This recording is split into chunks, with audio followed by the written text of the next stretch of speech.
Sensational Wimbledon TV viewing figures confirm the sport has weathered a big storm. Tennis chiefs were concerned that the sport would face a huge challenge when the careers of Roger Federer, Rafael Nadal, and Serena Williams came to an end. But the Wimbledon viewing figures for American television suggest interest in the sport is booming, filling the void left by the all-time greats of tennis, as they all reached the end of their sporting careers at a similar time, was always going to be a problem that could derail the appeal of tennis to an audience beyond core fans of the sport. Yet the emergence of Carlos Alcaraz and Jannik Sinner as the new leaders of the men's game, and the interesting stories in a women's game led by compelling characters like Aryna Sabalenka, Iga Swiatek, and Emma Raducanu drove a surge in viewing figures in America for this year's Wimbledon extravaganza. The men's singles final between Sinner and Alcaraz averaged 2.9 million viewers, which represented a 31% increase on the Alcaraz versus Novak Djokovic final from a year before. The final average peaked at the end of the match with 4 million viewers, making it the most viewed gentlemen's championship in 6 years. More tennis news. Iga Swiatek reveals why Wimbledon win is hard to describe as she reflects on SW19 success. Caring hand of tennis reaches out as charities receive a windfall during grass court season. The match only, excluding trophy ceremony and post-match analysis, averaged 3.20 million viewers, up 26% compared to last year's men's final. The ladies' final between Iga Swiatek and Amanda Anisimova averaged 1.3 million viewers, with the match excluding the trophy ceremony averaging 1.92 million viewers, up 18% on last year's final. It wasn't just the finals that performed well for ESPN, as the semifinals averaged 1.1 million viewers, up 33% in 2024.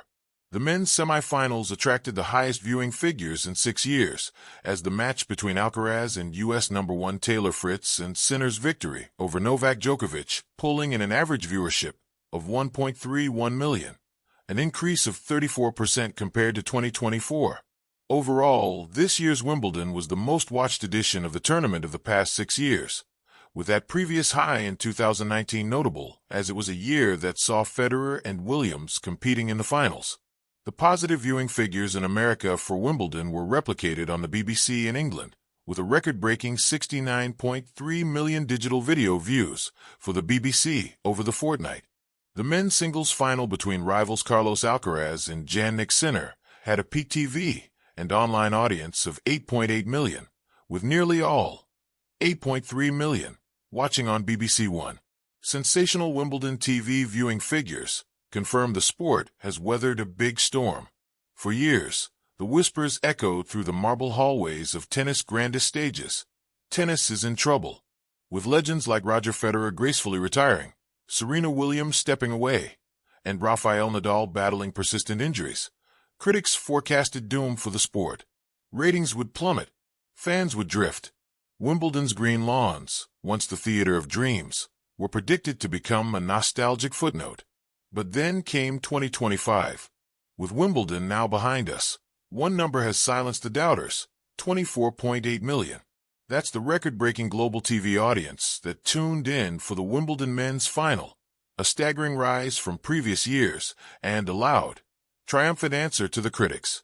The women's final wasn't far behind, with 21.3 million watching.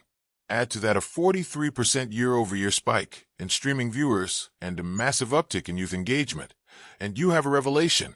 Tennis isn't just surviving, it's thriving. A new era, a new narrative. The beauty of this revival lies not just in the numbers, but in the stories behind them.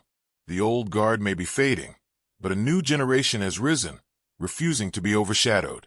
On the men's side, Carlos Alcaraz, still only 22, battled Italy's fiery Jannik Sinner in a 5-set epic that had echoes of the Federer-Nadal glory days. Alcaraz's fearless drop shots and Sinner's rocket forehands lit up center court like fireworks over the Thames. On the women's side, Coco Gauff stood like a queen reborn, dismissing critics and commanding the court with a poise that made fans remember Serena. Her opponent, the 19-year-old Czech sensation Eliska Novak, came out of nowhere to become the tournament's Cinderella story. Their final wasn't just a match, it was a cultural moment. Social media exploded. Hashtags like #WimbledonMagic and #NextGenQueens trended globally.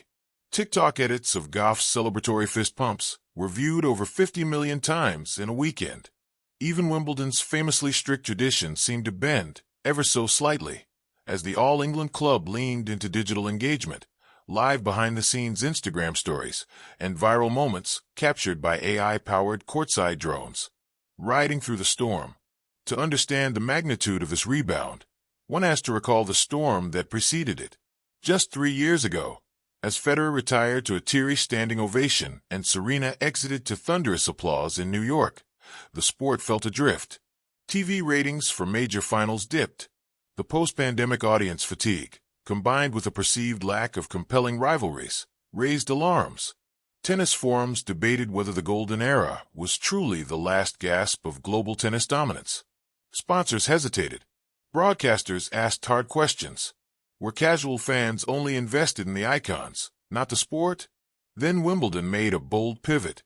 The reinvention of Wimbledon. Wimbledon's leadership team deserves credit for innovation without sacrificing heritage. They embraced cutting-edge broadcast technology, AR-enhanced replays, AI match commentary with real-time emotion analysis, and interactive fan polls during live coverage. The matches became immersive experiences, not just events to watch. Even the fabled commentary box welcomed change.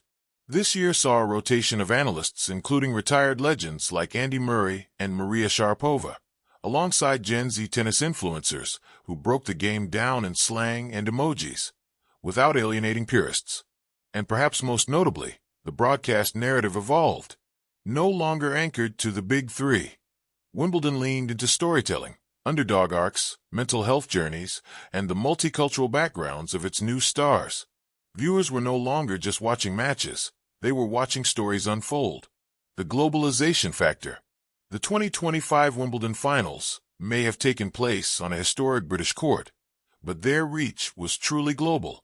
The rise of stars from nations traditionally underrepresented in tennis brought fresh audiences into the fold.